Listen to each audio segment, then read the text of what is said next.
Coucou,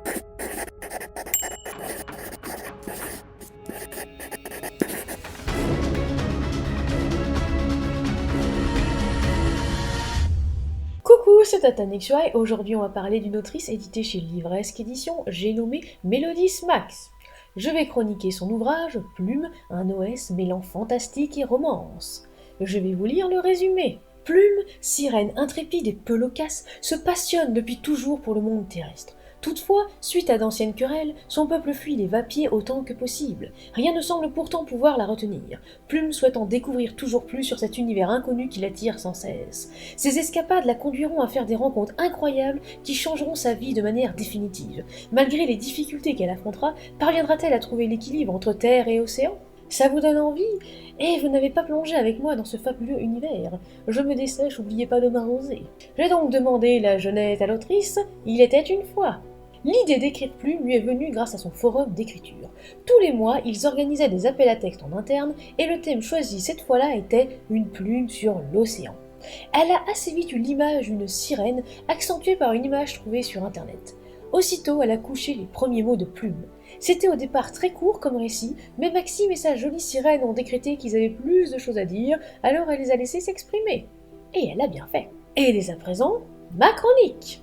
Ce sera la note de 4 sur 5 pour ce roman de 276 pages. C'est une version intégrale, donc ça contient, comme l'indique le résumé, une nouvelle, l'histoire de Plume et un texte inédit. Alors la nouvelle a comme thème Noël, vous pourrez la retrouver dans le Christmas Codex de 2018. On apprend quelques petits trucs, surtout sur Plume.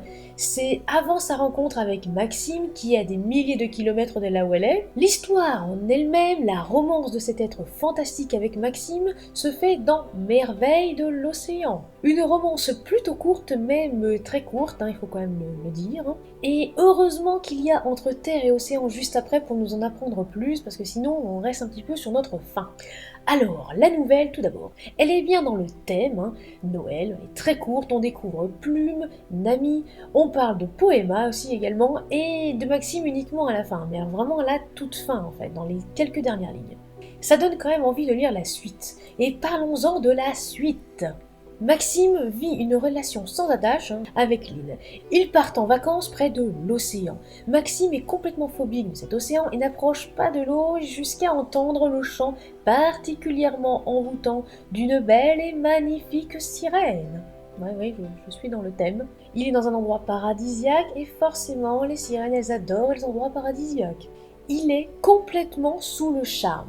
Moment particulier entre eux, combat contre sa phobie aussi, j'ai bien aimé, même si Lynn était vraiment un petit peu trop mise au second plan, pour le coup. Et un petit peu rapidement aussi pour moi. C'était même un petit peu expédié en fait parfois, je me suis demandé à quoi ça sert en fait finalement de la mettre.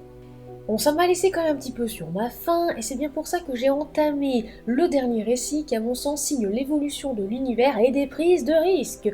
Enfin, l'histoire entre Ran, un hybride, qui a un venin spécial, je n'ai pas forcément trop envie de spoiler, mais ça a un intérêt particulier pour ce récit. Plume a enfin été distrayante, marrante, même si elle est un petit peu caractérielle, parfois même hautaine.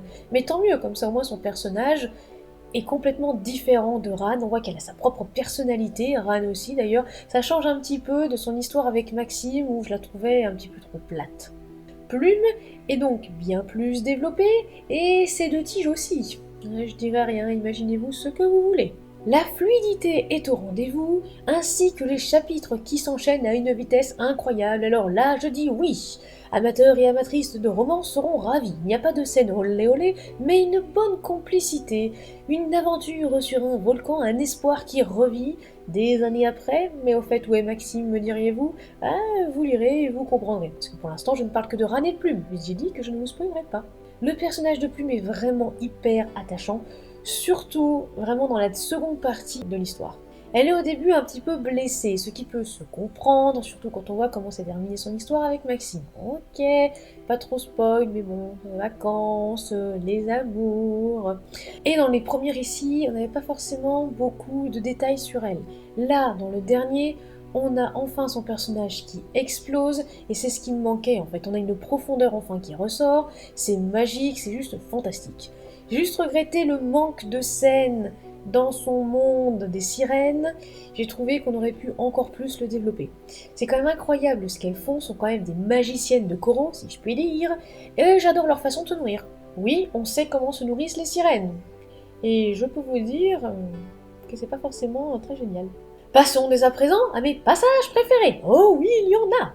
Nami les fait gagner la cité engloutie. Là, le dauphin ballon les rejoint, attiré par la silhouette de son ami.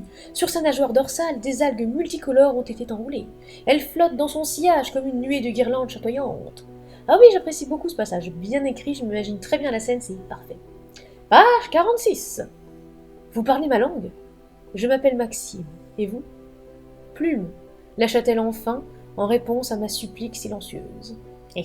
Oui, amateurs et amatrices de romance, ce court dialogue est fait pour vous. C'est la rencontre, on va dire, à proprement parler, entre Maxime et Plume. Page 53. Incapable de quitter ses pupilles sciants, je ne réponds pas. À vrai dire, j'ignore quoi lui répondre. Il semblerait que ma peur se perde dans ses yeux et sa voix. Peut-être ne survivrai-je pas à ses vacances. Oh oui, j'ai mis ce petit extrait car Maxime est envoûté par Plume qui peut le ramener au fond de l'océan et à n'importe quel moment. Mais visiblement, ça ne l'arrête pas. Et maintenant, les points positifs. La plume, sans mauvais jeu de mots, c'est plutôt fluide, tout s'enchaîne bien. La romance. Pour celles et ceux qui apprécient quand c'est calme avec une femme un petit peu volcanique, c'est too much. Le côté fantastique. Beaucoup plus dans le second récit, troisième si on compte la nouvelle. J'ai vraiment beaucoup aimé, on était vraiment là dans le thème de la sirène, des créatures surnaturelles, beaucoup plus que dans le premier où c'était juste un petit peu effleuré. Dans le deuxième, si on compte la nouvelle en tant que premier récit, c'est encore un petit peu timide, et là vraiment dans le troisième, on voit que l'autrice s'est complètement éclatée. L'histoire entre Ran et Plume. Bien mieux que Maxime Plume, forcément on va me dire qu'il y a plus de pages avec Ran, mais franchement tant mieux, parce que Maxime Plume ça va pas forcément plus attirer que ça. Les descriptions, l'écriture, il y a peu de dialogue, surtout au début, on a le temps d'être plongé dans l'univers, c'est pas plus mal.